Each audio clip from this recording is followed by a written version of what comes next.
তোমার জন্য কেউ থামবে না, সূর্যও না, চন্দ্রও না, আলো বাতাস রোদ বৃষ্টি কেউ না, একটা মানুষও না, একটা মানুষও না।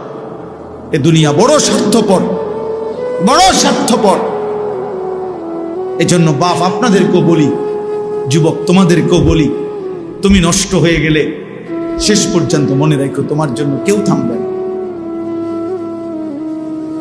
আপনাদেরকে বলি বাবা, স্ত্রী সন্তানের জন্য যদি আপনি হারাম উপার্জন করে জীবনটা শেষ করছেন, কোনোদিন পাবেনও নাই। সুদের টাকা, কিস্তির টাকা, হারামের টাকা, ওজনে কম দেওয়া, ধোকাবাজি, প্রতারণা করা উপার্জন করা দরকার ছিল না। আমনের কলজার মধ্যে শয়তানে বসায় দিছে যে বউ বাচ্চার লাগে এগুলা করতেছ, করো না রে বাপ, খোদার কসম এরা মনে রাখবে না,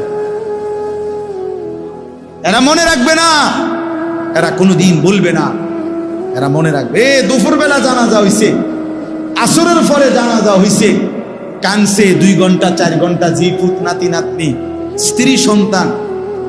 ওই দিনকেই এশার নামাজের পরে দেখা যাবে এরা সবাই পাশের বাড়ির থেকে ভাত তরকারি রান্না আনছে, এরা খানা খাইতেছে, এরা গোশত খায়, মাছ খায়, ডাল খায়, সবই খাইতেছে।